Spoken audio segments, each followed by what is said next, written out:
Hey, what's up, guys? Welcome into Packers Total Access. My name is Clayton. You can check us out on packernet.com. Find me on Twitter at Packers_access. Joined alongside Jacob in Wisconsin. We're live down here in Tennessee. We are live on Facebook, X, Rumble, YouTube, the whole 9 yards. Here to talk a little Packers this morning. It's 2-0 for this. It's starting at 8:24 a.m. What is this, an MLB game? Listen, Bob, we were ready to go, weren't we, Jacob? We were ready to go. Ready to go. That's it.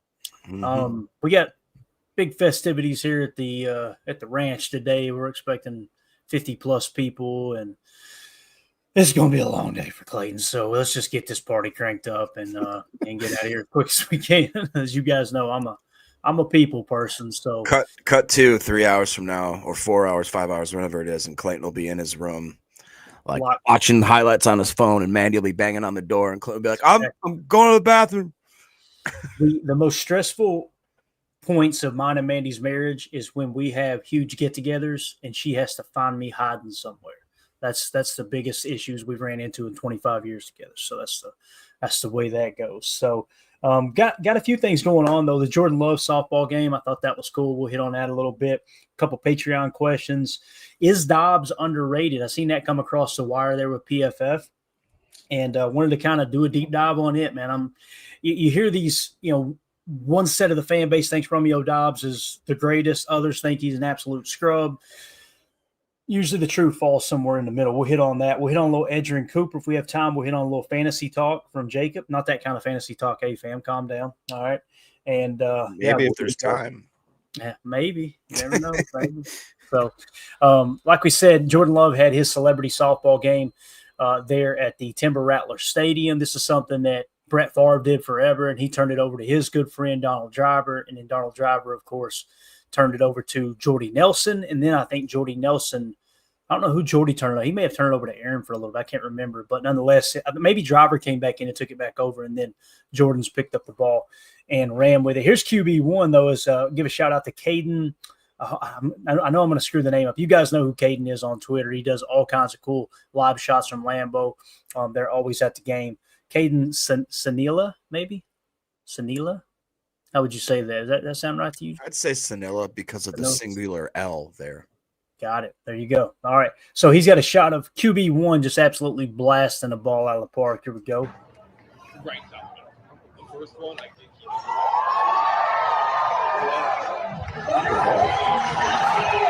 as someone pointed out too, Jacob, it's funny that all the quarterbacks seem to be hitting the long balls, man, in these home run derbies and stuff. It's pretty cool to see. As we got another video here as well.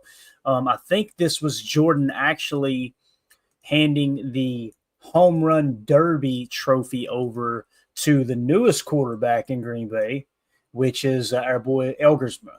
Elgersma from Canada. And I think this guy is a slam dunk for the practice squad. He may even be on the active 53 because there was a couple of teams showing interest in him. The stuff he did in Canada was absolutely wild. But once again, you're probably going, all right, who cares for this? I can't believe the home run derby was won by a Canadian. See, you sound like me when I was a kid, and who was it? Joe Carter hit that game-winning home run in the World Series to win it for the Toronto Blue Jays. I'm still scarred by that situation. I'm like, it's America's game. How are they coming out there and beating us? But I think this is an important event. It's tradition, right? Like I said, I believe Brett was the first one to start it. As you guys know, Brett Favre was a very, very, very good baseball player before he chose football over baseball. And I can't remember what somebody said at one point, and I don't know if it's folklore, but they said that Brett Favre could throw a baseball 105 miles an hour, which would have been the record at the time. And I don't know if that's true or not, but obviously he was setting records in the NFL with his arm strength. But the reason I think this is important is because that team camaraderie. And there is a little aspect that kind of bothered me a little bit. I ain't going to lie. I look at this roster on this softball team, and I could have pulled that tweet up, I guess, but I didn't. When you look at the players that were there, I appreciate that they kind of come together like a little team bonding. That stuff's important, I think. And when I look at that roster and seen some of the players that weren't there, I ain't going to lie, man, it pissed me off a little bit. It's like I remember back when Brett did it and even Jordy did it. You had everybody. Remember Clay Matthews got blasted in the face with a line drive? Yeah, that's right. Yeah, you're going, whoa, I don't want them there. Then no, it's gotten a little safer since So, then. do you know off the top of your head some of the more notable ones that weren't there? I need to find that tweet, but Twitter's down right now. I don't know if they're repairing something or if they got hacked again or what. But I just remember it being. I think Tucker Kraft was there, right? I saw Kraft in that clip. Yeah. But there was like people. Like I remember, like obviously Christian Watson ain't going to be playing. Maybe he was there and he wasn't listed on the roster. I don't remember seeing Romeo Doubs' name. I don't remember seeing Dontavion Wicks' name. I don't know if Jaden Reed was there or not. I don't know, and I'm not just picking on the receivers. I'm saying like on the other side, Rashawn Gary wasn't there. Edgerrin Cooper wasn't there to the best of my knowledge. So it's just like, why can't we come together? You know what I mean? As a team, something like that. And maybe it is being too nitpicky if that's the case. I hope that's the case. But, like, I do appreciate the fact that Matt LaFleur was there. Jeff Hafley was there. Matthew Golden was there. And the reason it's important is because when QB1, when the leader of your team says, hey, guys, let's get together. Yeah. It's optional. It's voluntary. But at the same time, it's like, man, can we not show a little love? You know what I mean, Jacob? Yeah. And typically I would totally be criticizing them for not being there. I guess if I wanted to play devil's advocate, are a lot of these guys maybe not in Green Bay at the time because they're still enjoying their quote unquote time off, or I'm trying to, because it does make me mad. I'm trying to look for a legitimate excuse that maybe certain players aren't there, but I do think it should be one of those things, like you said, it's Jordan Love's event, so it's similar to what happened in the almost Academy Award winning movie Draft Day, when they figured out that nobody would go to the homie's birthday party. I mean, if Jordan Love's putting on a charity event, softball game, and Tucker Kraft is there because wasn't he the guy that said, like, I don't go nowhere in the off season. This got everything I need. Like, it's got the weight room. I'm right at this facility here. Like, I like it. So he's going to be there. Tyler, what's his name? How do you say that last name? Elgers? I believe it's Elgersma. Elgersma. I like it. I mean, he's doing everything he can do to put himself in a position to succeed. I mean, even as much as walking on the softball field, and he's got the old, I came here to hit dingers and chew bubble gum, and I'm all out of gum, baby. He starts hitting bombs. Yeah, I don't know, man. I'm with you. I think they should be there. I don't know. Hey, you mentioned the draft day, kind of tongue in cheek, the draft day situation, but that stuff, it does kind of. I'm just not going to BS anybody. I try not to be overly dramatic about things like this, and I just kind of let it. It ain't a big deal, but it does kind of pique my interest a little bit. Like, man, why can't y'all show up for your boy like that? Like, I don't know. It pissed me off. I ain't gonna lie. It's like, come on, guys. Yeah, it's almost like everybody, even though we haven't won anything, we're the youngest team in the league, Jacob. It's like everybody's a little too big for their britches at times. It's like, exactly. What strikes me, and I hope that I'm wrong, because we're only looking at a limited few pictures and snippets here, but is it weird to you that seemingly Matthew Golden's the only wide receiver there? And that's there may have been others. I need to find that list, but I can't get on X right now. These already had loaded up, so the reason it's popping up, but. Yeah, probably should hold too much judgment, Jacob, and this is my fault, until we find out exactly who was there, because they could have been hanging out in the dugout, right? And they just had a little concern with, maybe tweaking something or getting hurt or whatever. I think that's kind of what number one Packer fan's saying here, too. He says if guys have previous arrangements, maybe they can't be there. There's a lot going on this time of year, wedding season, graduations, vacations. I agree with that, and that's where I was trying to maybe lend a little olive tree branch over there, and It's definitely not a great look, though. It's for sure. Right. Yeah. And if I were to push back a little bit, and again, I don't think it's overly a huge deal, but this was first announced last November. Yeah. So it's like this wasn't like, put together 3 weeks ago type thing. So I don't know. I'm sure it's a big nothing burger, but it does kind of. I'm not going to lie, man. I think that stuff is important. And I know probably most fans disagree with me on that. But I think that team camaraderie, that showing support for one another, that stuff. I think that stuff truly does matter, but especially when it's an event to raise money, I'm sure. So so that may have been a little bit of a bad taste in your mouth if you're a Packers fan, that little segment there. But as a palate cleanser, I suggest that you guys go to Ryan's podcast, the one that dropped this morning, Packernet podcast, Mr. Ryan Schlipp. It is one of the most enjoyable episodes that I have listened to from him in quite some time. The beginning of the show is just because Ryan's doing typical Ryan stuff, hitting some facts and some stats and then giving his opinions. But then he goes into a Ross Tucker drop that he had on a Chicago radio station. Did you get to hear that, Clayton? I did not. Bro, I'm telling you guys, if you need to have your whole day lifted. I woke up real early this morning. I was driving around door dashing, trying to make some extra cash. Club's not paying that much lately. And so I listened. I was listening to Ryan. Yeah. Bro, Ross Tucker went on a Bears radio show and absolutely drug Caleb Williams through the dirt and the mud. And he did it in a Ross Tucker way where he didn't quite like blast him. He just kind of politely danced around, kind of saying some pretty intense stuff, and Ryan was laughing so hard, and like he didn't know who Ross Tucker was, it sounded like, from the way he introduced him. But he's like, I really like this guy now. And anyways, it's worth the listen. It is absolute. And the Bears, the poor Bears radio hosts, they're just sitting there taking it, and then they try to get in a few jabs here and there, and Ross Tucker basically just slams him down and says, Caleb Williams, long story short, he said, Caleb Williams, if I'm a Bears fan, I would be not happy right now. I would be distraught and I'd be worried. Really? Yeah, dude. It almost is worth if we bring it up. I don't want to piggyback off of Ryan's pod, but it is so good to listen to that it's like eating cheesecake, man. It's so satisfying. I love it. We got Tulio. Hopefully I'm saying that name correct. Says, hey guys, first time catching you live. Go Pack Go from Brazil. So appreciate you swinging in. Bom dia. Yeah, man. Thank you so much for dropping in. You're awesome, bub. And I know the Brazilian Packer fan base is just unbelievable, man. Yeah, I mean, you guys showed up and showed out week 1 last year. It was awesome, that energy. And I know many fans didn't like the fact that they played in Brazil and the surface was slippery and this and that. I was just so excited that the international crowd gets to experience Packer football in person, and the crowd was just electric. It was absolutely awesome. So there you go. He says, bom dia. All right. So appreciate you swinging through, buddy. Thank you so much for listening from Brazil. So, yeah, when it comes to Caleb Williams, I didn't have this on the docket to talk about, obviously, but was very, very vocal last year.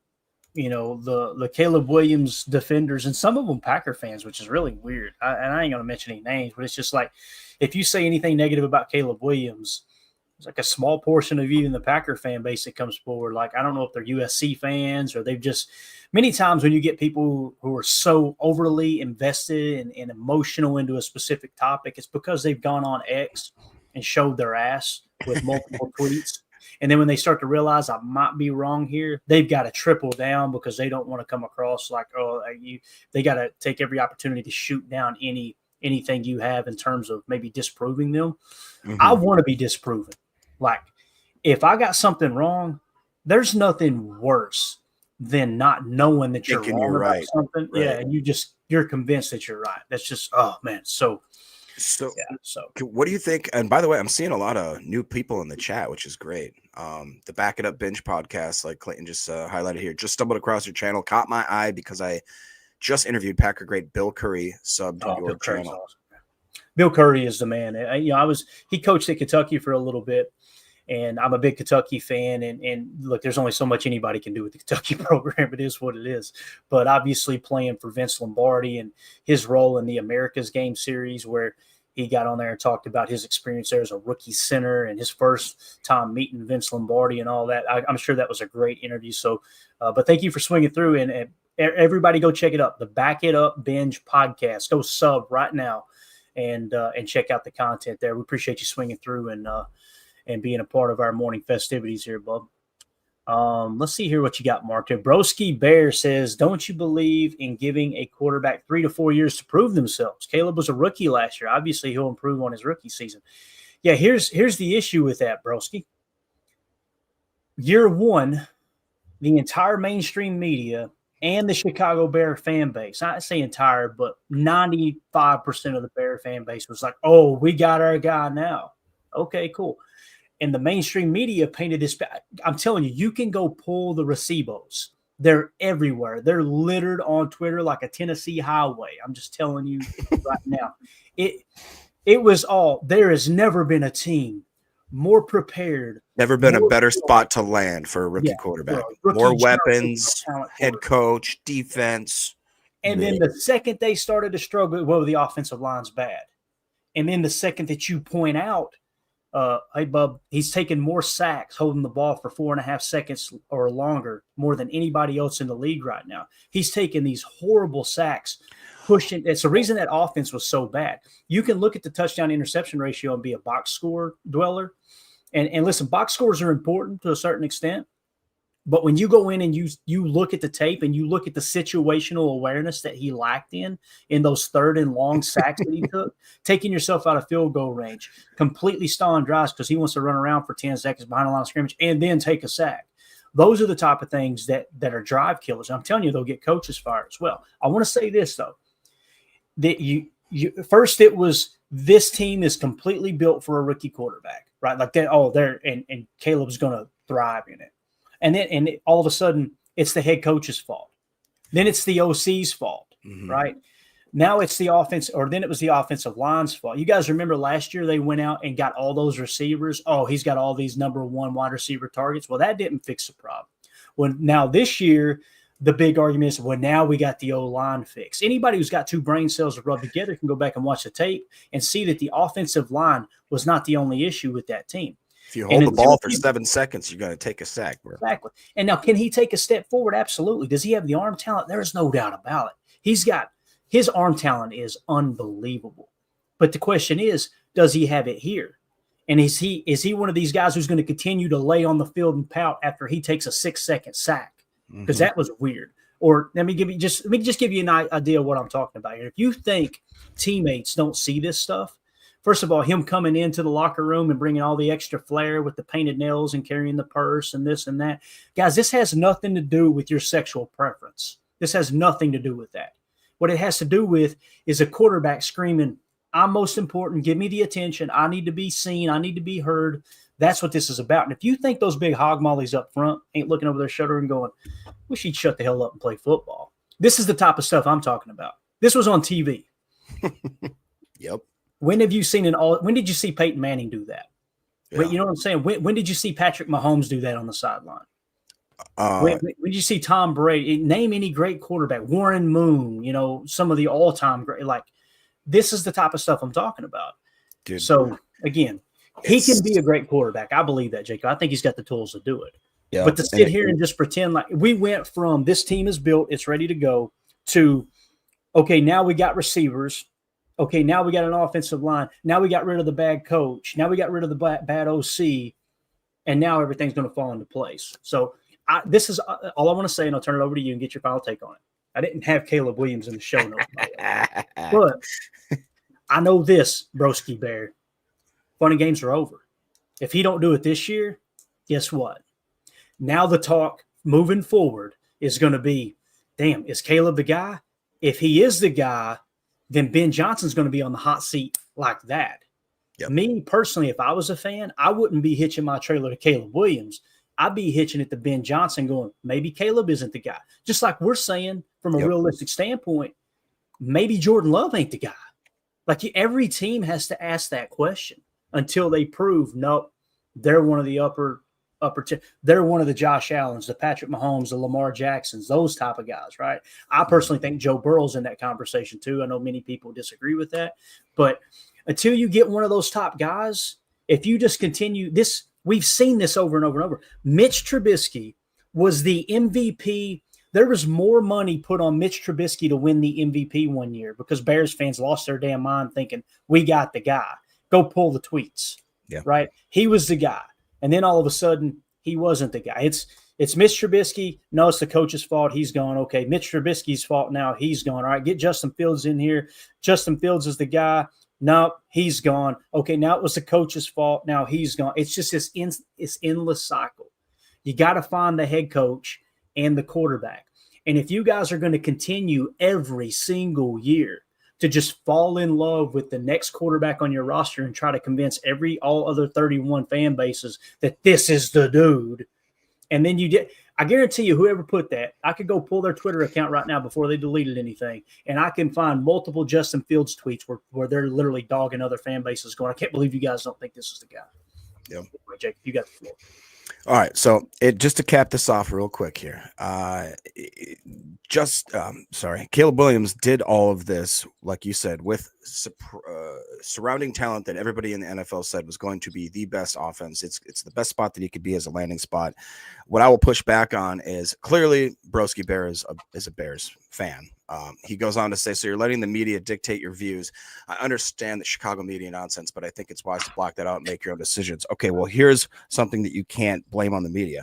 A guy that went into the NFL being known for taking more sacks than anyone that you need to in any realm of possibility. He went on to do that in the NFL as well. One other stat that may shock you is that in 20 plus air yards passes thrown, he only threw 34% of those passes catchable. Like, that's a highlighted thing that Ryan put on his podcast. I can't implore you more to read about it. And like Clayton said about the leadership skills, Ross Tucker goes on to say, this is not something that Tom Brady would do. He yells at himself more than anyone else, Tom Brady, because that's what a leader does. Caleb, like you said, slouches down, puts a towel over his face, climbs in the stands, cries to his mommy. He's got his dad putting out his media reports for him. Ooh, and then he pushes back. Broski Bear goes on to say, Caleb didn't throw anyone under the bus or blame anyone else. Yeah, his dad did for him. He has his press release go out there and say, I didn't want to go to Chicago. He wanted freaking ownership in the team. He said he wasn't going to go play for the UFL if he didn't get to go where he wanted to go. None of this is true, Jacob. It's all fake. It's all media. It's all media. And honestly, if you're going to sit there and say the media has gushed over this nail Peyton dude. So I'm just saying, man, I think you need to take the Homer glasses off. But anyways, I know this. The rubber's about to meet the road, baby. The rubber is about to meet the road. And you're going to find out this year, is Caleb the real deal or not? Because there's no more excuses. Now, what they'll do is try to back up and point, well, it's a new system. There's always going to be an excuse until that final year. If he isn't the guy, then they'll run his ass out of town and pretend like they never did think he was this generational talent. That'll happen every time. And it's just funny because, again, we didn't have a plan to talk about Caleb Williams, but isn't it hilarious how there's always Bears fans coming into Packers podcasts to talk about this stuff? Yep. Like, seriously, why is it that you guys always show up on the Packers side to talk about your team? Isn't that strange? Like, we're not in there in your chats, in your tweets. Like, if you put something out about Caleb Williams on Twitter right now, they come sprinting. My favorite thing to do is click on their profile, click on the search bar, which searches their at, and you go, Justin Fields. Oh, screenshot. This you? Mitch Trubisky. This you? It's just hilarious. It's this endless cycle. Man, I'm telling you what, we may have a future show. Broski Bear says, let me call in. Let's see if you have any. We'll definitely do that, House Cat. We'll do that right now. First time you ever been in the chat, we'll just turn the show over to you, bub. That sounds like a winner, don't it? Oh man, he's loving it though. I'm telling you what, that's fine. We don't got to give him any more attention. I love it, dude. I love it. That's how you know you've arrived, when these idiots pop up in the chat. Like, it's great. I love it. So, hey, you're helping our algorithm, buddy. Keep going. Yeah, keep commenting. Keep firing away. Again, man, we've seen this movie over and over and over, and this may be the one, Jacob. It could. Packer fans acknowledge it. But boy, if it ain't, it's going to be great. It's going to be not the sequel. What would it be? Five episodes later, right? It happens every time. So I had somebody the other day in mentions, and we'll move on. They said we were comparing like championships and success. Like, there's nothing the Bears can say we're better than the Packers at. We've got the head-to-head over them. We got the overall wins. We got Super Bowl champions. We got overall championships. We've got MVPs. We got, you name it, right? There's nothing they can go, we're better than the Packers in, right? And the guy said, murders. Well, there you go. The guy came back and said, what was it he said? He said, how old were you the last time the Packers won the Super Bowl? I was like, yeah, I was 28. How old were you in 1985? Crickets. Like, they step in crap every time they talk about this stuff. It's hilarious. So anyway, Love it.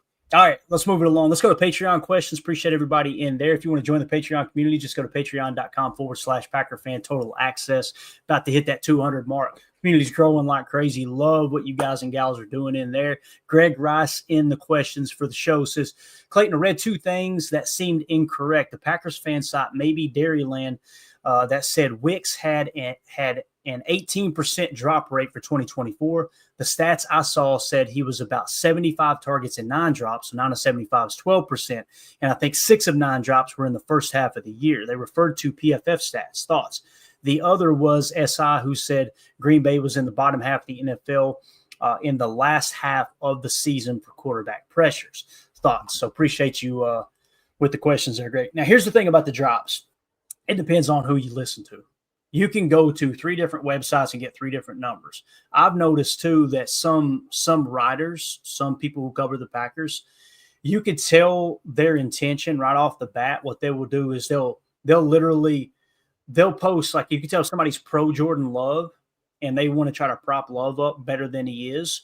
Then what they'll do is they'll come in with a stat talking about how bad the receivers are, and they'll conveniently leave out the off-target throws, and they'll paint this picture like Jordan was perfect and the receivers were bad, and vice versa. People come in and go, well, Jordan's a horrible quarterback. It wasn't the receiver's fault. Look at these inaccurate passes. What we try to do here is obviously cover all the bases, and we're going to talk Romeo Doubs here in a minute, which is going to be a fun little breakdown, because now the talk is he underrated? Is he underrated? And I genuinely didn't know how to answer that question, Jacob. So what I did was pull some stats, pull some numbers, and we'll go through an article here on Patreon in regards to that. But when it comes to Wicks did have a bad year. There's no two ways about it. And it's a part of, I think he had the lowest catch rate of all the receivers on the team, and we'll get into that article here in a minute on Romeo Doubs. But in terms of that drop rate, the only way you can know for sure, and this is why I like NFL Pro. If you guys are subscribed to NFL Pro, you can literally go into NFL Pro, click on Dontavion Wicks, go to every single target, watch every single target from the box cam and the all 22, and you can get a definitive answer on whether or not that player dropped that pass or not. And there may be some cases where, like, I remember last year, and I said this time and time again on the show, I remember last year on a specific play where they said if Jaden Reed hadn't dropped that pass on 3rd down, and I'm like, did he really? I was thinking it was a bad throw. I go back and watch it. He's literally diving for the football and it hits his hands, and they considered that a drop. That's just a perfect example of how fans will kind of bend it in the direction that they want their argument to be correct. And that's why I always suggest watch the tape. Don't just trust PFF. Don't even just trust the numbers on NFL Pro. I trust NFL Pro because they go, hey, here's the stat, here's the tape, and you can decide. That's what I like about it. So there's your free promotion for NFL Pro. The other was SI, who said Green Bay was in the bottom half of the NFL in the last half of the season for quarterback pressures. Thoughts? See, that doesn't sound correct to me there either, Greg. It doesn't make sense. No. They got better with their pressure rate last year. Way better. Yeah. LVN was like, he was, I want to say at one point there was a stretch where he 20%. Yeah, it was something crazy. I was thinking it was 15. It might have hit 20. It was. I remember Ryan did a pod on that, and it was like he was up in like the 18s or 19s, and maybe even like it was everybody on that line. And again, to me, it's about the tape. It's about going to the tape and saying, okay, what is the pass rush trying to do on this specific play? If you just take all those numbers and you just lean on that, and I'm not saying Greg's doing this, I'm just saying in general, if you just go, okay, they had this much pressure rate, this much that, this much this. If you don't go watch those specific plays, then it's going to look like, man, they ain't getting no pressure. When in all honesty, you got one guy playing a touch spy, and you're only really rushing 3 that are pinning their ears back. And again, you look at the stats, you look at the box score and go, man, they didn't get pressure or they didn't get sacks. Although, once again, we finished 8th in the league in sacks. And if anybody who's listened to this show, significantly over the last few years, I don't think sacks are the ultimate stat. I don't. I would much rather have somebody who gets a ton of pressure and fewer sacks than someone gets a few more sacks and way less pressure. Because when you're moving the quarterback off the spot, you're increasing the chances of getting the ball picked off. That's the other thing, too. When you look at how the Packers did in turnover differential last year and Xavier McKinney going off with the picks, a large majority of those wasn't the quarterback sitting in a clean pocket and throwing that pick. They were getting moved off their spot. Pressure pick, coverage sack. That's typically how it plays out. So I would just say, Greg, do your own research on that. before you invest in anything, invest in NFL Pro, because you can watch the tape and it tells the whole story for sure. And then, of course, Chris Ian chiming in says, Clayton, would you say it's fair to say that if Glover makes the 2025 53-man roster, it would signal a failure in roster building by Goot? I would. Hashtag Excelio. If Glover makes the 53, and this is kind of an outdated depth chart, but let's pull it up in here really quick anyway. This is from our lads. Let's just see here. If he makes the 53, and last year I want to say we broke camp with 10 or 11, right? Let's say we break camp with 11 to give him every opportunity to make the roster. Here would be my 11 offensive linemen: Rasheed Walker, Aaron Banks, Elton Jenkins, Sean Ryan, Zach Tom, Jordan Morgan, Jacob Monk, John Williams being a draft pick. He's a 7th rounder. Let's hold him off for a second. Anthony Belton, that's 8, right? Yeah. Now you're looking at at least 2 more, maybe 3 more. You're looking at Travis Glover, Tyler Cooper, or Donovan Jennings. I think Travis Glover can make this roster. There's no 2 ways about it, right, Jacob? Yeah. Like, what am I missing here? Like, there's 2 spots for Travis Glover to make this roster. To answer your question, Chris, I don't think that would signal a failure in roster building by Goop, personally. But what do you think, Jake? No, I mean, I honestly would be more surprised if he didn't make the team, because he was he like a 6th round, or was he a 4th? What was it, Glover? Anybody in the chat remember what he was? He was drafted though, right? I don't know. It was pretty late. I'll look it up. You keep talking. I swear he was drafted. But I guess I agree. The offensive line's an interesting one. I would maybe think that maybe they trust Kadeem Telfort, one of those type of guys. But Tyler Cooper is another guy that, was highly touted. 6th round. Okay, so there you go. Coach Lynn had it too. What up, Coach? So, that's an interesting one. And it's not like the Packers haven't had success with late round offensive linemen. I mean, obviously you look at Walker and what he was able to do. Or I'm sorry, Rasheed. Yeah, so I don't know, man. As much as I hate fluffing an Excelio even a little bit, he's going to run that. That's going to be his Super Bowl of the year. Is if Glover makes this 53-man roster. I wouldn't be surprised if Homies buys a jersey, but I'm just. All right, so there are your Patreon questions. Appreciate you guys and gals. And again, if you want to join the Patreon community, scan that QR code or go to patreon.com/Packer Fan Total Access. We're going to be giving away, I believe next Saturday is going to be an autographed Lucas Van Ness rookie card. Okay, so the way that works, anybody who's a member of the $3 tier or higher, we put everybody's name on the wheel, spin that sucker, and give away a piece of memorabilia. It'd be an awesome giveaway there. We got a ton of those coming up. Probably do one a week for the next couple of months. And we got a bunch of autographed cards we're giving away. Just a way for us to give back to those who are supporting the show. We appreciate everybody there. All right, Jacob, let's jump into a little Romeo Doubs talk. How's that sound, man? Can I ask one question, because I actually think it's a decent one? Yeah, man. Sure. It's coming from just a terrible, terrible source. We all know him as Affam. He just posed a question here, or a statement. He says, I think we have a little bit of an identity crisis with our offense. At first I read it and I went, but then he did say we have a pass pro type O-line, but we continue to run the ball too much, in my opinion. I don't know if I necessarily agree with that, but it's like, I am starting to see a little bit of a ripple, because it's like we got 2 great tight ends we want to get into the mix. We got like 7 wide receivers, maybe 9, 10 that we want to somehow involve. We keep telling them we're going to get you guys all involved. We got obviously Josh Jacobs, who's I would say a top 4 running back in the league right now, and then obviously Jordan Love, where you got the injury-ridden kind of season, and we're still just quite not sure what we're going to get out of him. And then, like you said, that offensive line, it's like, are they going to be great? Are we going to be pass pro first? Are we going to be more run dominant and mauler type? Because what is your thoughts on that? And then obviously we'll scoot it along. Yeah, for me, Matt LaFleur's offense has always been a multiple type. And the thing that Matt LaFleur doesn't get enough credit for is him evolving. Like when he came in as the head coach in 2019, understand the roster was built for Mike McCarthy's West Coast spread, okay? And what he did, Matt LaFleur came in running a wide zone boot. Now, listen, he doesn't run Kyle Shanahan's offense. That's a big misconception. He runs Sean McVay's offense. They're both from the same tree. McVay presses into 11 personnel, and our boy Kyle Shanahan presses into 21 personnel. So with that being said, it's more the Sean McVay type. Now, when he came into Green Bay, what he looked up and said, okay, the roster isn't built for what I do. It's going to take a few years to get it to where what I want to do. So what they did was they created this modified version. And again, the media hating Aaron Rodgers, for reasons we all know about. By year 2, they immediately shifted it to Aaron's running his offense and not LaFleur's. And anybody who was paying attention could see it was a meld of both. And if you hate Aaron Rodgers, it's this selfish prick is trying to control everything. And if you're just studying the tape and understanding what Matt's doing, he's looking up going, the roster's built for a West Coast spread offense, and I'm trying to shift it into a wide zone boot offense. So it's going to take some time. Let's take a little bit from both, right?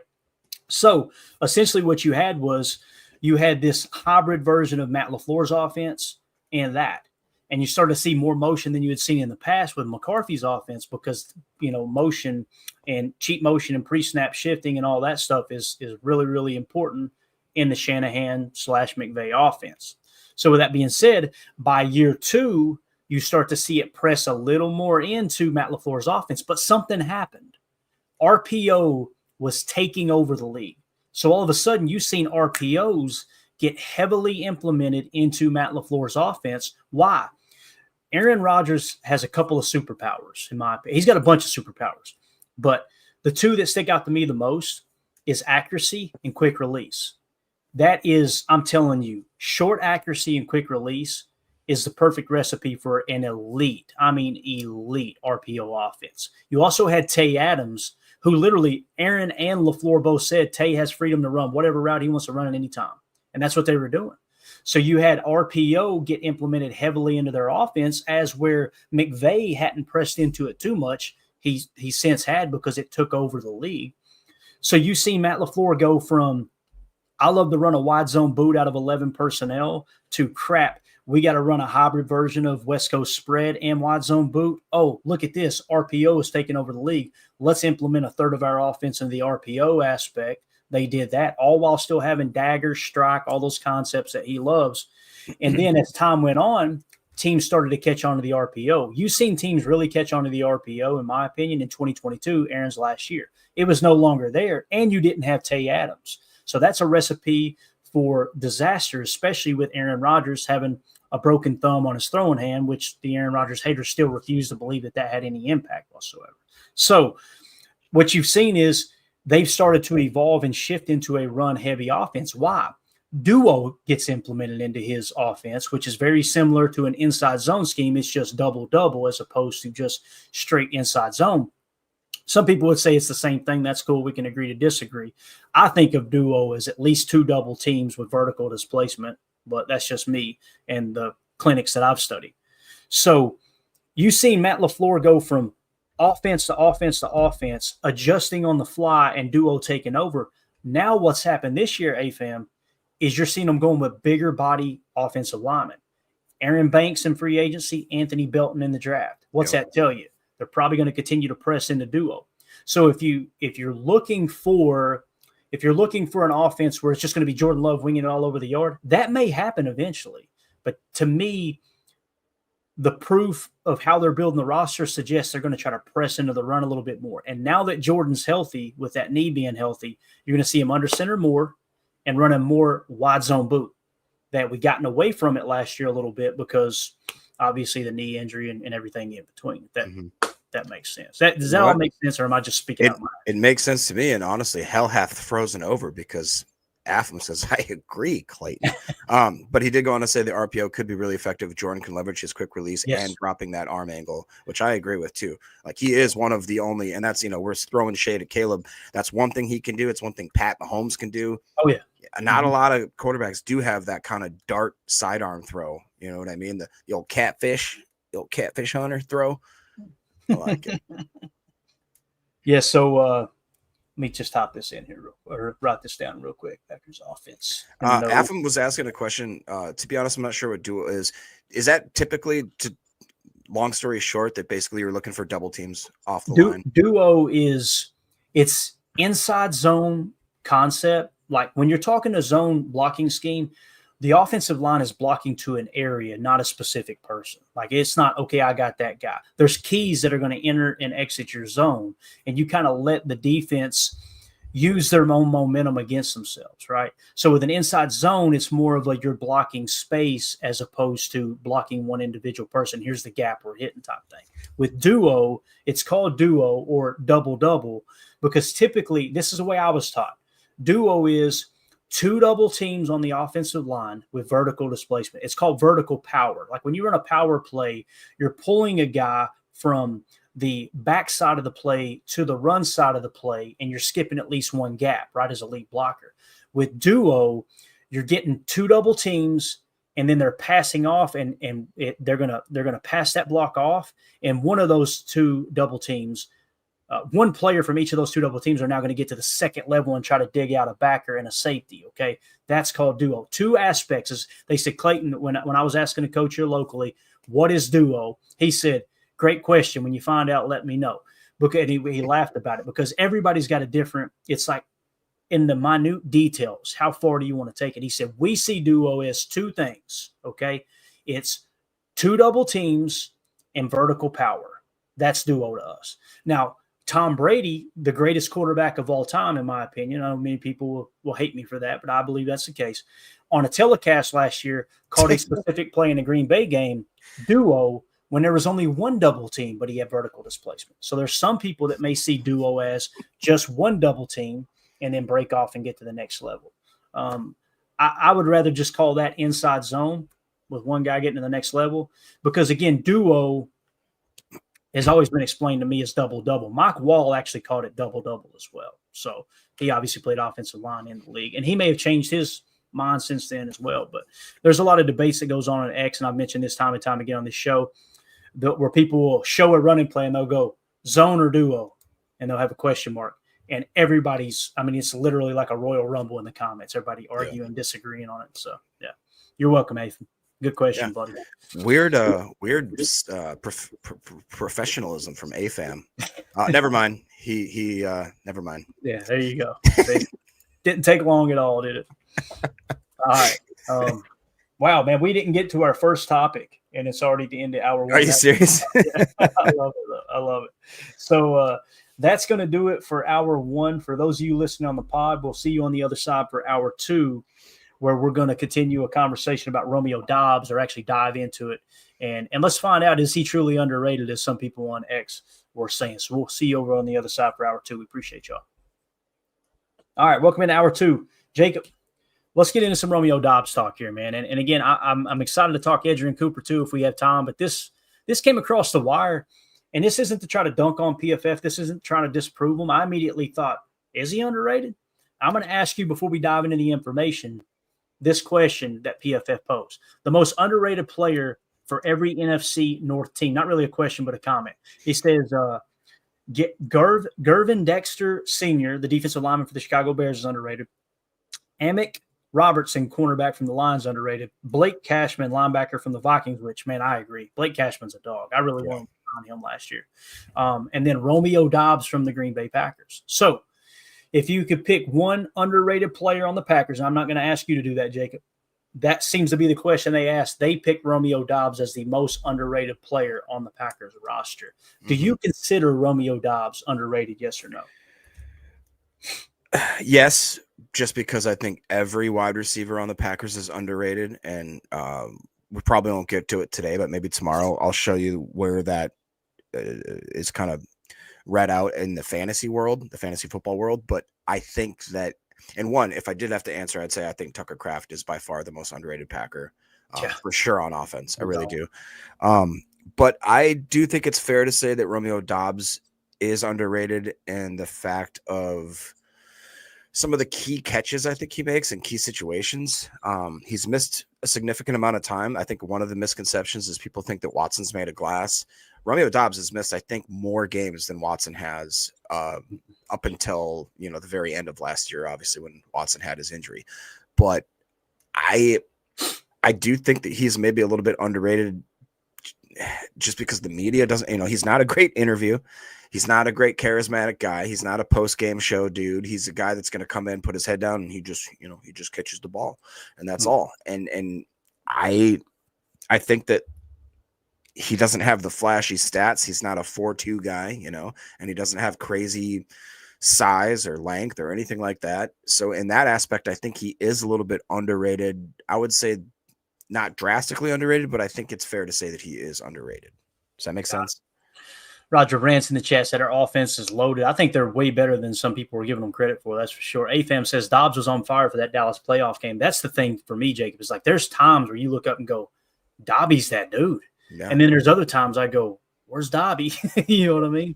So I don't know if I'm as sold as some people, but I think he makes a great point there. Let's dive into the information here. Let's get to the bottom of it. All right. I said, is Romeo Doubs underrated? Former Green Bay Packer Robert Brooks recently said, he was on the Wildy and Tao show, he felt like Romeo Doubs is a receiver in Green Bay that has the skill set to become a true number one from last year's roster. Of course, this was before Matthew Golden was drafted. It was after Matthew Golden was drafted, but we haven't even seen Matthew Golden yet, right? So he may be that guy too. And PFF seems to agree, at least on the surface. Let's take a look. All right, so Doubs actually finished fourth on the team in receiving yards last year with 601. The targets were evenly distributed amongst four players. Wicks had 76, Reed 75, Doubs 72. So you can't say, well, it was lack of targets, right? Yeah. So when you look at that, and he finished fourth on the team in receiving yards, and again, third amongst wide receivers, okay? It was Jaden Reed at 857, Tucker Kraft at 707. Obviously, he's a tight end. Christian Watson at 620, then Romeo Doubs at 601. I will say, though, look at the games played. That's a big asterisk that I think has to be noted. Right. But again, it's about targets, so Jacob. You know, right. To me, I think that's a big misconception. I think people see the games played and they think, well, he hasn't played as many games, but he had just as many targets. No, that's what I'm saying. It's positive. I'm saying if he would have played 17, I find it hard to believe that he would not be our number one wide receiver. Yeah, I see what you're saying. Yeah. Next, Doubs finished the season with the third most catches on the team at 46. Reed led the way at 55. Tucker Kraft finished second with 50. Wicks finished with only 39 receptions while leading the team in targets. So the big thing that you're finding in this article is maybe Wicks is overrated as opposed to Doubs being underrated. Yeah. Nonetheless, the fact that Doubs finished second amongst wide receivers with those with the however many he had, what did he finish with? 46 receptions. You're not seeing any of these that would suggest he's the number one receiver. You see what I'm saying? That's kind of the point I was uncovering here. Doubs finished the season fourth on the team in receiving touchdowns with only 4. Tucker Kraft led the way with 7. Reed had 6. Wicks had 5.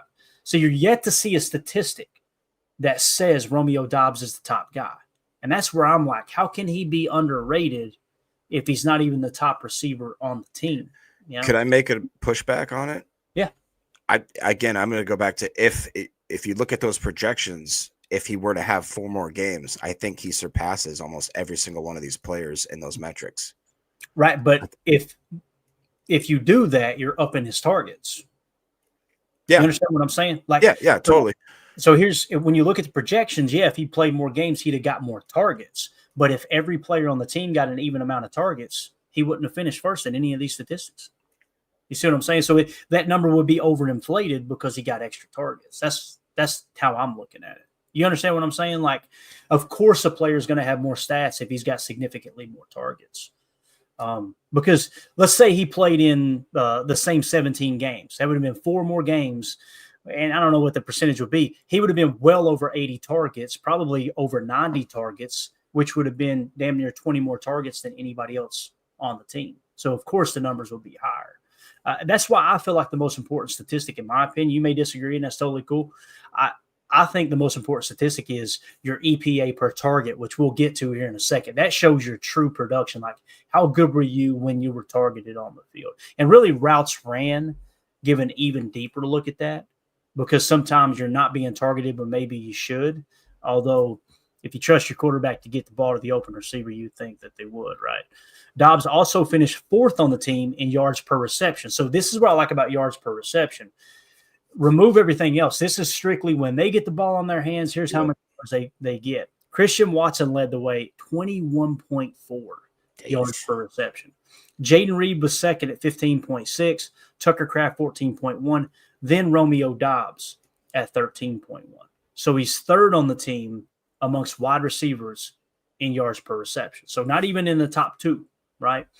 Moving along, He finished 11th in catch rate at 63.9%. This really caught me off guard.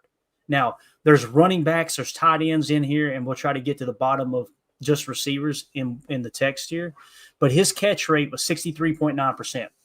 Remember when Matt LaFleur said he loved running back Chris Brooks when they signed him because of his catching ability and ability to block? The running back, they got from Miami off the scrap heap. We all kind of rolled our eyes going, of course, you love everybody you sign, right? Dude, his catch rate out of the backfield was 84.6%. That was better than Josh Jacobs at 83.7%. Now, if we just focus on wide receivers, which is what this article is about here, just focusing on wide receivers, Malik Heath led the way at 76.9% catch rate. Jaden Reed was second at 73.3%. Then Romeo Doubs was 10% lower than Jaden Reed, who some of Twitter, Packers Twitter, seems to think Jaden Reed has a drop issue. Romeo Doubs' catch rate was only 63.9%. Watson's was 54.7%, Wicks's was 51.3%, and Melton's was 47.1%. But I will say this about Watson. I think I cover it here in a minute in the article. Watson is running deep routes, so the catch rate is going to be much lower. That's just, with Doubs, he's playing boundary X. You don't see them take many deep shots. At least you didn't last year, deep shots of Romeo Doubs. So it's a lot of underneath stuff, digs, hitches, curls, things like that. Next is catch rate over expected. So this is like based off of the specific situation, how often do they catch the ball more than they should in that specific given situation, right? And there's a lot of factors that come into that. We don't have time to dive into it all. Malik Heath Shine leading the way at 9.7% catch rate over expected. Next was Christian Watson at 5.2%, right? Making it clear that Watson had the most difficult catches, explaining his lower catch percentage being the deep threat. Next would be Romeo Doubs at plus 2.9%, Reed at plus 1.2%, Melton negative 6.9%, bro. Wow.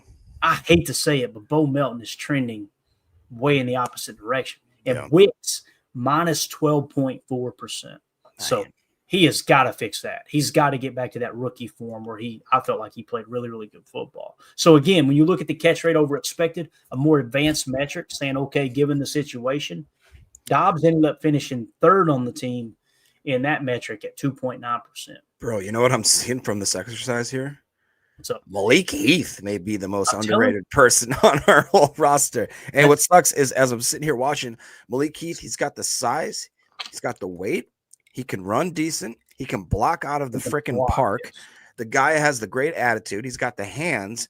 What does he not have? He wasn't drafted. Right. And every single person in front of him. Yeah. I believe the reason his draft stock dropped too, Jacob, if I remember correctly, and again, this is allegedly, and I think I don't think I'm getting him mixed up. You guys go fact check. Character thing. I think there was a DUI or something in college. I could be wrong, but I do remember Matt LaFleur when they brought Malik Heath in as an undrafted free agent into camp. He said, "I'm going to ride his ass." And they said that every day he was screaming on the practice field at Malik Heath, like that tough love, like, look, this is your opportunity, dude. Don't squander it. So he had physical traits. He had tools and ability in college.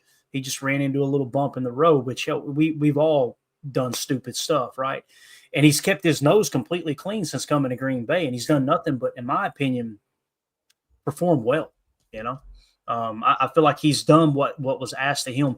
Think back to the Giants game. Was it in 2022? I think it was. It was either 22 or 23. It might have been 23, where he caught what should have been the game winner if we hadn't come out and played press man coverage on the following drive and Nixon get cooked out the slot. That's right. So, again, not to bring that up, but so again, the article's supposed to be about Doubs, but like you point out, you're going to catch little things like, okay, this player's probably the true underrated, and Wicks maybe a little overrated, right?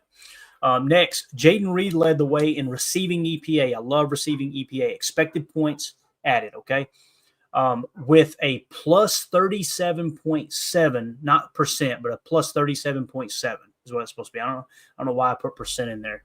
That shouldn't have been added in because that's just EPA, total EPA. So disregard the percent there. So Jaden Reed led the way there.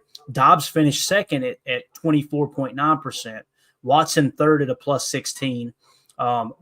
Heath third with plus 7.4, Melton minus 6.9, and then Wicks minus 12.9 there. So when it comes to receiving EPA, Jaden Reed at the top, but once again, Dobbs second. He still hasn't led in any statistical category yet. Next, in yak over expected, Dobbs finished third amongst receivers, right? Dude, look at a plus Tuck, 13. Sorry. Reed led the way at 59. Wicks plus 44. So we finally find something we go, wow, Wicks is really good at it. We know he can separate. We know he can run good routes, but he's really good with yards after the catch as well. It's just the hands. The hands are the big issue, you know? What were you laughing about, Jacob? You see something there? No, just Tucker Kraft is unreal. Oh, yeah, yeah. And I started to try to remove the tight ends because Tucker Kraft's at the top of everything. We were trying to focus on receivers. But, yeah, his yak is plus 159, yak over expected. That's it's just crazy. Yeah, it's nuts. There was somebody else in there, too, Chris Brooks. You see Chris Brooks at a plus 14. Josh Jacobs was the other one. That was it, plus 127 catching the ball in the backfield. So, you know, and that's you can look at that two ways. You can look at it and go, well, Jordan Love's numbers are inflated because he's checking it down to the running backs. I think that's a fair argument to a certain extent. But also the big knock for me with Jordan Love has been you need to check the ball down more. That's the thing is he was not – no, I would agree that he barely even used the check down compared to most quarterbacks. So right. Imagine if Jacobs – and honestly, I think Jacobs coming out of the backfield would be a bruiser. Like, you know what I mean? You give him just a little bit of a head of steam and like a 5-yard kind of, you know, alleyway to run through. It's like, go ahead, cornerback. Go ahead, safety. Right. All right, next. In average separation, okay, I believe this is broken down by yards. The higher number is better, obviously. Jaden Reed actually led the way with 4 yards of separation on average per route, okay? Wicks had 3, so there you're seeing Wicks kind of shine in that regard. Heath, 2.7. That surprised me. Now, some of that is guys getting schemed open. Nonetheless, you can't blame them for being open. That's a positive thing. If someone's consistently open because of separation, sooner or later, you got to acknowledge, okay, maybe they're good at route running, right? Dobbs was a 2.6, Watson 2.4, and Melton 2.3. So there you're seeing Dobbs finish third in separation. And again, our boy Reed leading the way with Wicks being second. One of my favorite metrics is EPA per target for receivers. Okay, so here's EPA per target. And Jacob, here comes your boy Malik Heath. Malik Heath leads the way at EPA per target at plus 0.57. Next is Jaden Reed at a plus 0.50. Then Dobbs at a plus 0.35. Watson plus 0.30. Melton minus 0.14. And then Wicks at a minus 0.17. So what you see here is Malik Heath, once again, leading a category, and Dobbs still has yet to lead any of these categories along the way. So that's the numbers that I pulled, a little bit of advanced metrics, some of just the normal statistics. Me personally, I said in conclusion, I personally don't believe Romeo Doubs is underrated. In my eyes, his ceiling is a great number 2. At his best, he can be a great number 2 receiver, right? But his floor is being a very low number 3, in my opinion. Third best on the roster. With a reoccurring concussion problem, along with a suspension from being unhappy with his role in the offense. However, it is worth mentioning that Dobbs plays X on the boundary side of the field most of the time. That does limit the space that other guys have to work in Matt LaFleur's offense. So if you're mostly lining up on the boundary, the short side of the field, the separation naturally should be lower.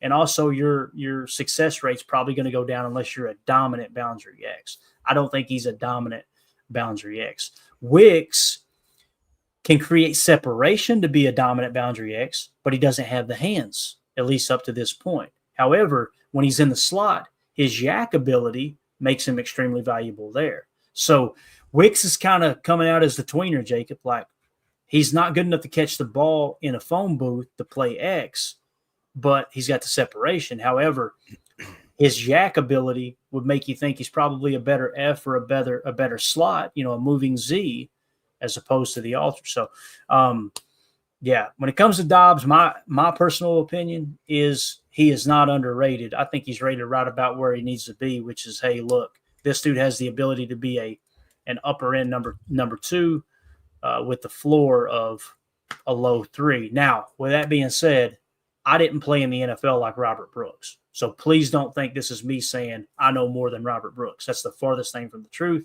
That's just running through the metrics and some of the advanced metrics. I kind of feel like Dobby is not that dude. And you may disagree, Jacob. That's totally cool. I just wanted to, that was my case. That was the information that I uncovered. I want to hear your parting thoughts on that specific topic. Yeah, no, I mean, that's it was a great exercise because like I said at the beginning, I did think that he was underrated, not necessarily in the NFL, but in the Packers wide receiver room. But now, to be honest with you, I am taking a step back where I would consider that, more. I like you said, ceiling would be a strong 2. I think his floor is even more lower than what you said. Could be, yeah. I think that guys now, when you add in a Golden and even a Savion Williams to do more, to take away more from what Doubs does well, which again we saw was not honestly a lot. He's not the top of most of those metrics, and obviously we're not going to have Watson for a while there. I think the nice thing about doing an exercise like this is you start to realize the opportunities that other guys have, because if Doubs isn't that underrated number 1, it means that somebody else is. And that's going to definitely, to me, I think that Dontavian Wicks has this is his make it or break it year. If anybody on this offense has a make it or break it type season, I think it's Wicks, because he could go so far on either side of the spectrum. You know what I mean? We've seen so much positive from him with his route running skills, his separation, at times his hands, but then we've seen the absolute opposite of that with him being just booty cheeks. Bo Melton, I hate to say it, but I think that ship, man, it sucks. It sucks. I think that ship has kind of sailed, to be honest. Watson is still a big glaring question mark. I think that right now Jaden Reed is by far the most trust I have in a wide receiver on this squad, followed secondly by probably Malik Heath, which is crazy to say because the guy he can't get on the field again because he's a UDFA, and when you have so much draft capital and time and scouting put into these players, they almost do unfortunately get that nod no matter what. So I don't know, man. I highlighted a chat just a little bit ago from Go Pack Go All Day, asking, do you think that one of the wide receivers might get traded? If it were to be one of them, I'm sorry, it's got to be Doubs. He's got the name. He's got the name. People, if they're willing to say that he's one of the most underrated players and that floats with the NFL media, that means that one of 32 NFL teams may take a chance on him. And I don't know, do you think we could get a 5th or a 6th back for him or something like that? Probably conditional, it might be something that, hey, look, if he goes out and he plays this many games or he has this many catches or something like that, this many snaps, then you get a 6th or a 7th or maybe a 5th. But if he doesn't reach that, then you get nothing in return. Now here's the thing. This is in no way, shape, or form a prediction that Doubs is going to get traded. Please don't misunderstand us. We're not saying that. But if you made me choose one of these receivers, that there's 2 things that have got to line up. Would the Packers be willing to part ways with him? And would another team be willing to give up a draft pick for him? Doubs is the only one that fits both of those criteria. Yeah. So if that makes sense. If I had to guess a team, Pittsburgh is starting to just look more and more. It does. It does. Because other than what they got with DK, they got Calvin Austin and basically Roman Wilson, a guy that has not really seen the field. To me, I mean, it seems just a glaring part, but who knows? Yeah. And that was something that was being rumored, floated around here recently, that they had already had talks about that trade. And I know people want to shoot it down like, okay, that never happened, just like the DK Metcalf rumors never happened. Guys, it's been confirmed pretty much from a couple of different people, if I remember correctly. It came from Dobbs's camp that Dobbs was a part of a trade negotiation for DK Metcalf. So that there have been conversations now, it sounds like, with 2 different teams of Romeo Doubs potentially. Well, and wasn't it a known fact that we were shopping him throughout the draft too? That's what I'm saying. That was for DK. Yeah. Right. So, and again, that got leaked out from Dobbs's camp. That didn't just come from some rando that said, hey, this happened. They specifically said, I think it was Justice Moscato, I believe is his name. I haven't interacted with him at all on X. And I'm just going to, I'm going to say he knows what he's talking about, because I ain't going to try to discredit anybody I don't know anything about. But he's the one who said, guys, that came from Romeo Doubs' camp. that he was being shopped. So, number one Packer fan says, I don't understand why you would want to trade Doubs. I think that's a big mistake.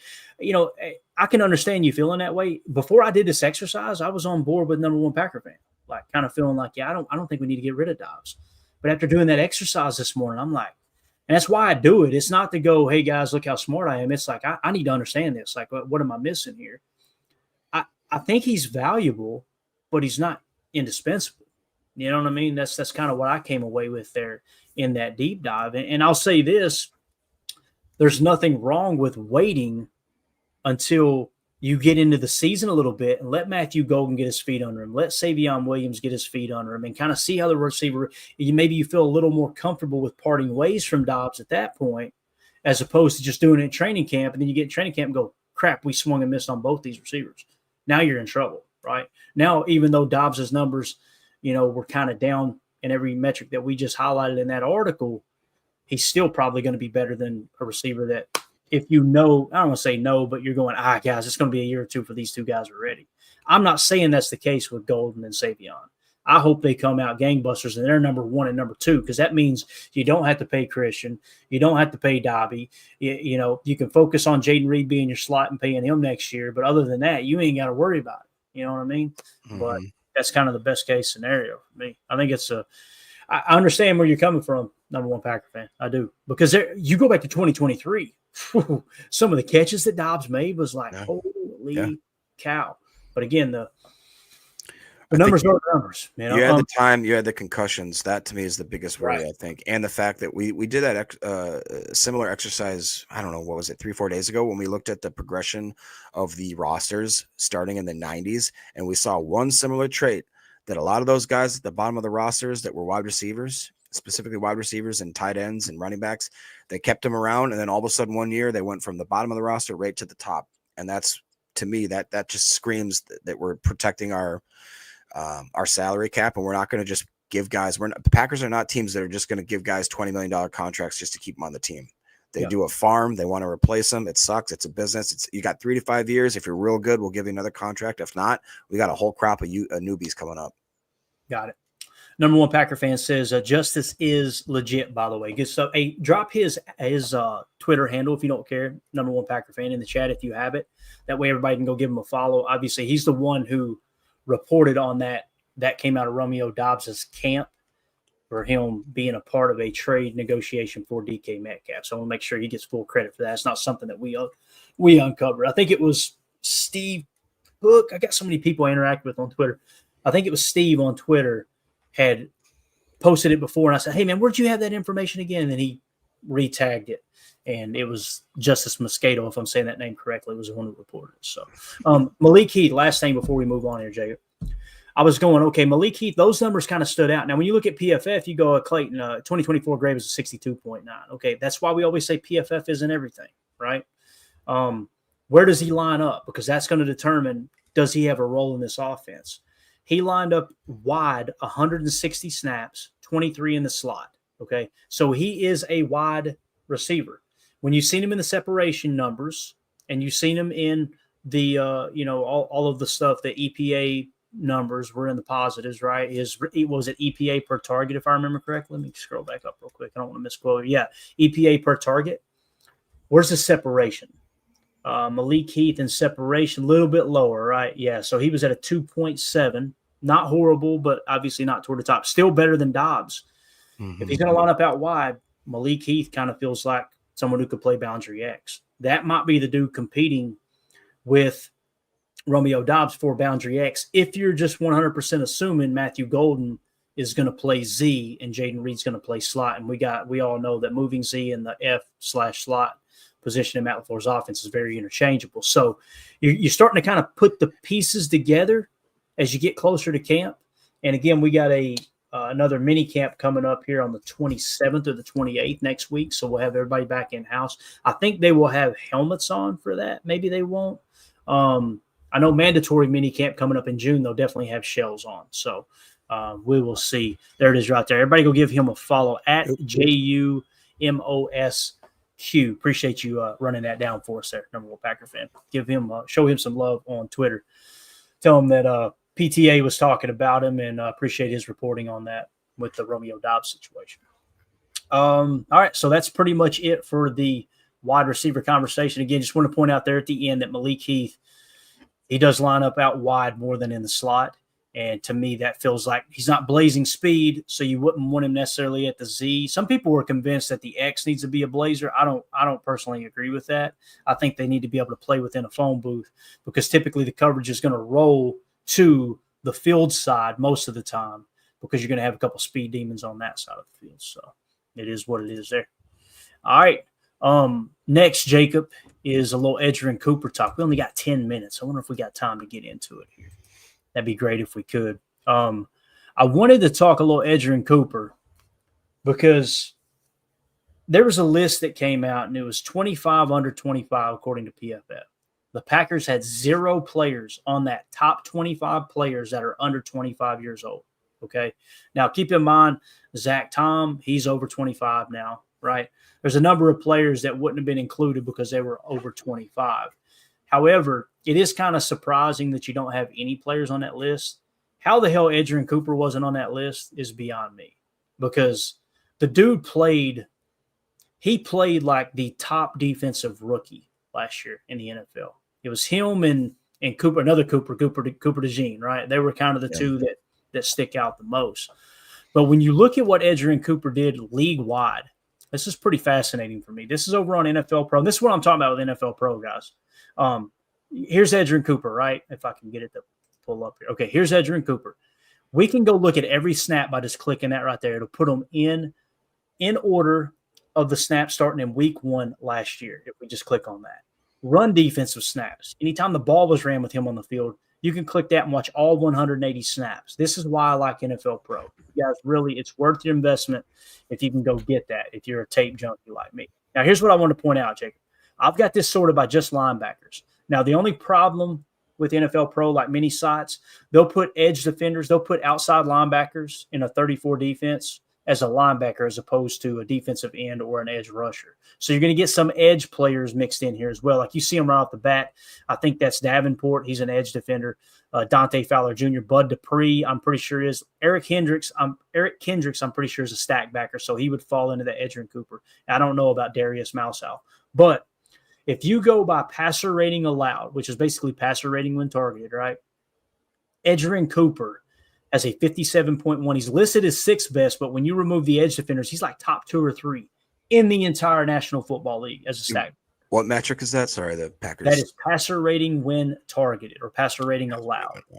Yeah. So it's basically the ball, when the ball goes to the guy that you're responsible for covering, what's the passer rating when they target them? And it's sorted by best to worst here, low number wins.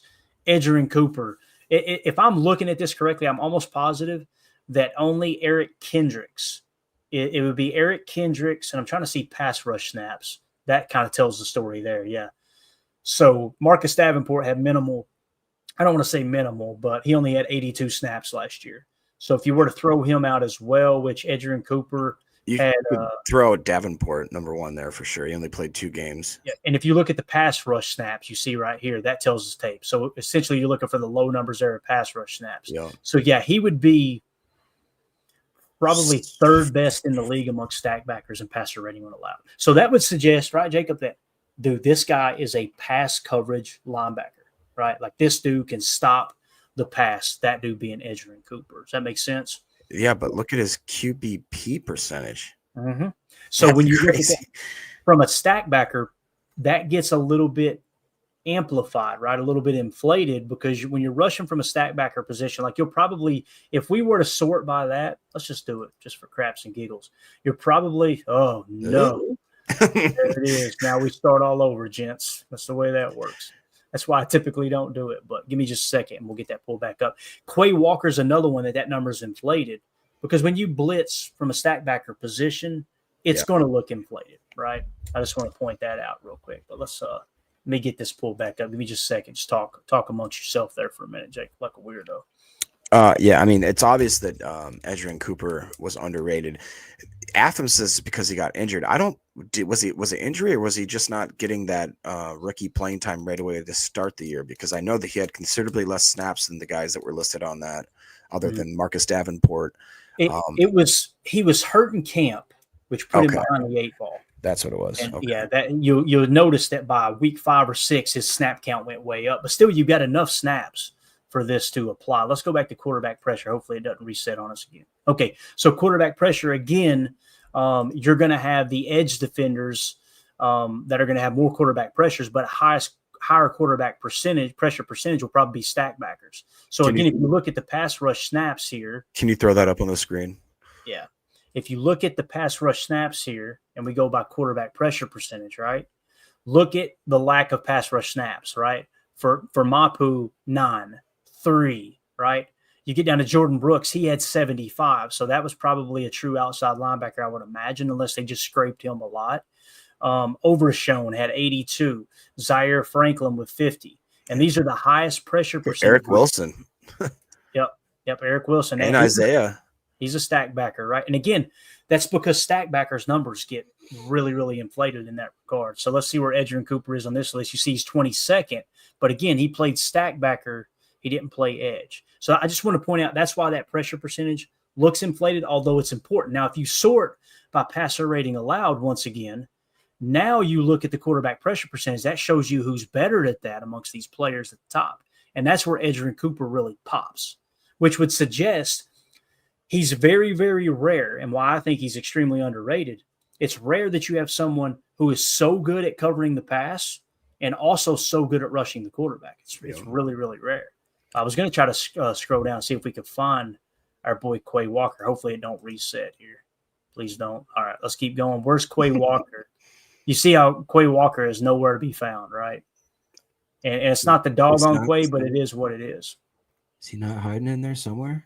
Yeah, that's passer rating when targeted. So, I mean, we're down to now in the hundreds, right? Wow. Let's go ahead and skip over to the next page. Just may screw us up, but it'll be all right. I even saw Ty Summers up there on that list. Yep. Isaiah McDuffie had we're at 124.1 now. So unless we missed Quay somewhere, there's Eric Wilson. I feel like we missed Quay. He should be on. There's Quay right there. Okay. So Quay is sitting at 100.9. Now, again, we're on the second page. It's showing third best, but it's a second page. So you're looking at in the 80s, I believe it would be. So his passer rating when targeted is 100.9. However, look at his quarterback pressure percentage. It's at 18.2. Just to show you how much better Edgerrin Cooper was at everything over Quay Walker. Now, again, that's not the only thing that's important. Let's now go to run stops, okay? And we don't have run stop percentage. We only got the total number. I like to do run defensive snaps and divide it by run stops, and that gives you the true run stop percentage. However, when you start at the top and we're still showing backers, there's still edge. There's still outside linebackers in the 34 defense mixed into this, so you got to take that into consideration. But when you look at the run stops, okay, and you get down here to where Edgerrin is, he's got 47 run stops, but he only had 180 run stops or run D snaps. So his percentage is extremely higher. When I did this, he was top 5 in the league in run stop percentage, okay, or stop percentage, which basically means you stop the play before they got to the first down. That's essentially what that means, okay? So the point is, when you look at everything across the board with Edgerrin Cooper, I'm telling you, the dude checks all the boxes. Here's what I worry about. I'm scared to death that they're going to start using him on pass rush situations more, and that's going to open up explosive plays down the field because, again, he has the best passer rating allowed of any stack backer on our team and one of the best in the entire league, coming in here at his 51.7. Yeah.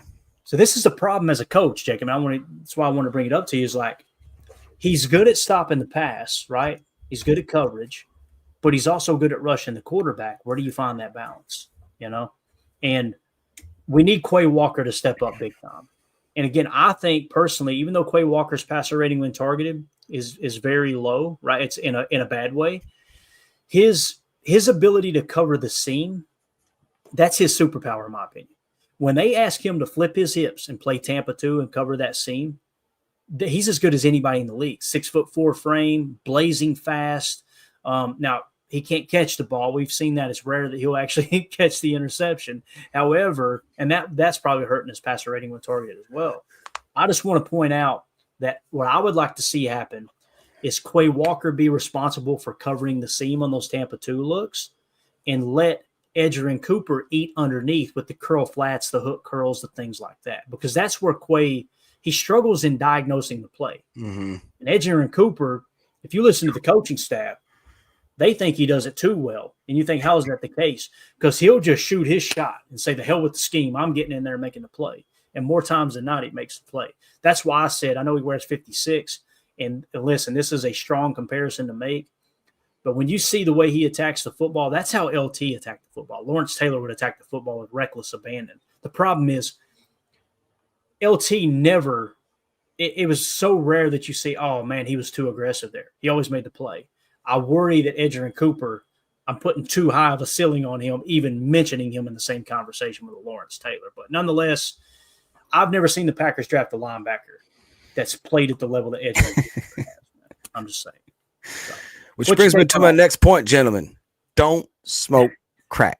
Exactly. Mm-hmm. No, I mean, that's a great point. And it is shocking a little bit that they wouldn't be the 25 under 25, because I remember distinctly hearing certain NFL callers being like, hey, Edgerrin Cooper, he's playing like a future Hall of Famer. And I was like, yo, don't say that out loud. Like, I think Brady said something last year too that was like off the charts about it. So yeah. And I mean, when you look back at his highlight reel, like you said, it is insane how, I mean, I played linebacker, and the way that, like, that first step they always talk about, you want to take that first step kind of downhill to play the run, and then it's reacting after that. He, like you said, he just seems like almost like he's a mind reader. Like he's got a crystal ball. Like he knows exactly where the play is going to end up. And once he decides he's shooting, he shoots, and he's evades blocks.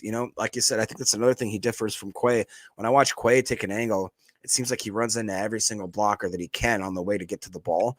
Whereas Coop just he slips and he ducks and he moves, and it's effortless. He takes the lowest amount of, like, he goes from A to B and he doesn't let anything stop him. If he can go in a straight line, he will. But if he has to, shuffle, do a little misstep here and there, he can do it. And he's just so good once he finishes. He's a finisher, as they say.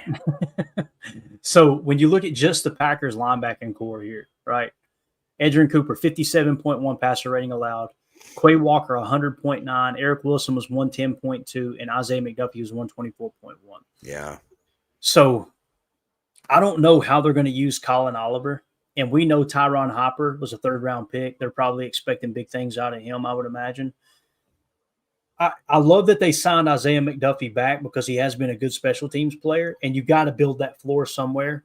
They chose him over Eric Wilson. Maybe they felt like his ceiling was a little higher, and Eric Wilson's got to start slowing down at some point.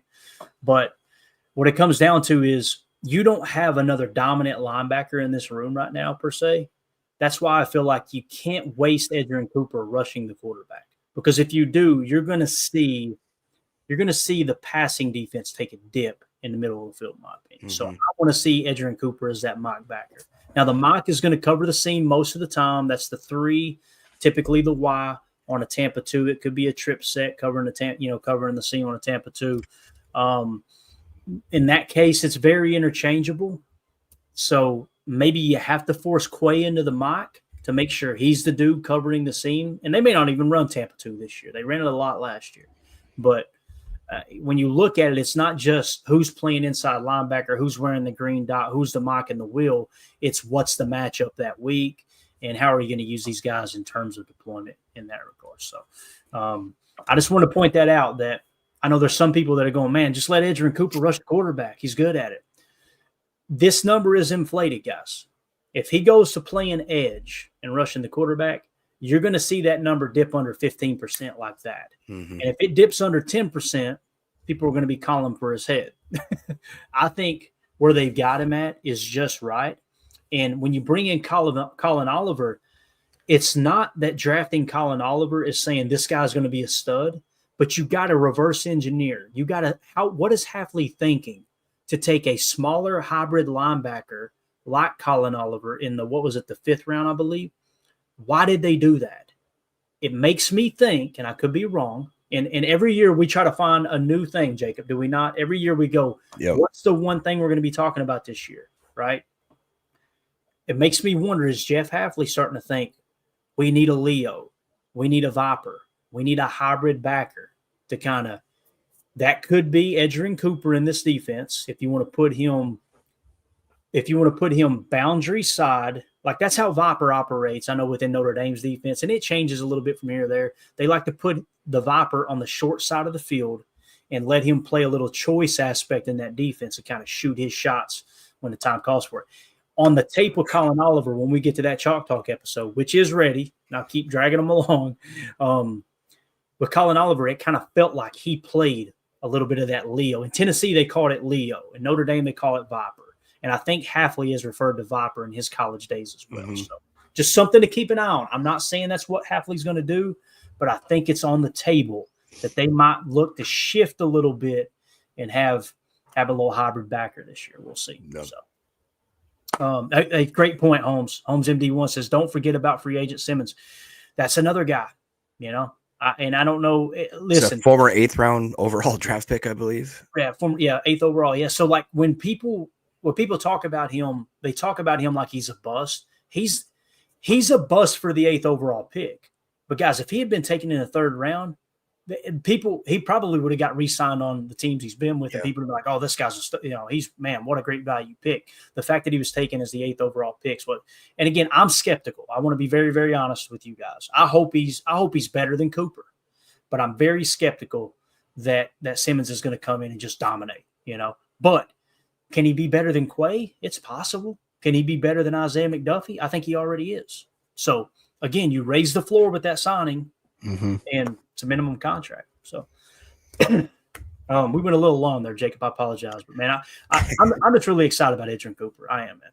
I think he's a stud. I think he's very underrated. And I think he should have made that list of top 25, under 25. However, don't get me wrong. When you look at that top 25, under 25, it's a hell of a list. It is strong. So. Yeah. Doc's just putting a little cap on the Isaiah Simmons talk. He says he ran a 4.39. I think when he finds his home here, he may be pretty. That's insane. It's wild. Yeah, they were saying. I remember in that draft class, and again, I want to be clear. He never lived up to these expectations. They said he could play linebacker, stackbacker, he could play edge rusher, he could play safety, and he could even play cornerback. That's how versatile he was. Wow. Now, here's the issue. He hasn't done any of those well. Yes. It's kind of like everything very poorly, but I can do it all. And maybe I have confidence that Hafley can pull it out of him, though. Now, what Hafley did with Edgerrin Cooper last year was phenomenal. And they keep curbing the enthusiasm, just like they're curbing the enthusiasm with Zach Tom.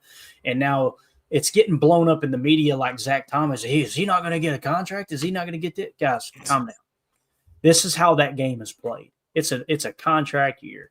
And the worst thing you can do for a young football player that's great, and this is more applies to Edgerrin Cooper than Zach Tom, is just blow them up like they're the greatest thing since sliced bread. That's when people get complacent. So it's not just the coach's job to put in the proper playbook, put in the proper scheme, and coach the players up schematically.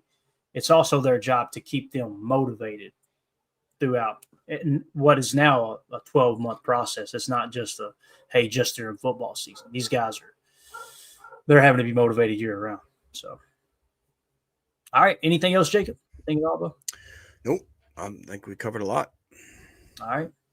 Well, let's get out of here, man. Wanted to give you guys a little double episode here. I apologize. No show last night. Again, we were at the nephew's graduation. We got the graduation party kicking off here in about an hour. So I got to go get cleaned up and ready to go for that. You ready to go? We'll be back tomorrow morning, same time, around 8:30 a.m. Central. If me and Jacob getting here a little earlier and we're both settled in, we may start a little earlier like we did today. I've seen the numbers start to blow up as we went further along, but obviously you guys can go back and watch it. And we appreciate everybody in the chat. This was a fun episode. Also, shout out to everybody in the Patreon community. Appreciate y'all supporting the show. It's the best way to support what we do here at Packers Total Access. You can join by going to patreon.com/Packer Fan Total Access. $3 gets you access to everything on the site, just a way for us to provide a little bit of extra content for everybody. So AFAM says Zach Thomas is going to be too pricey. I don't know if he will, AFAM. I don't, man. I think we'll get him for somewhere between 20 to 25 million. And I'm willing to pay that for Zach Tom. I think he's been that good, especially battling through that pec tear last year, man. That's wild. So, Yeah. Green Ranger, thanks for the stream. Thank you, Green Ranger. We appreciate you. Everybody hearing my voice, thank y'all so much for making us part of your morning. We'll see you tomorrow, 8:30 a.m. Central for PTA Live. As always, let's go out and be the change we want to see in the world. And go Pack Go. There we go. We out. Bye, guys.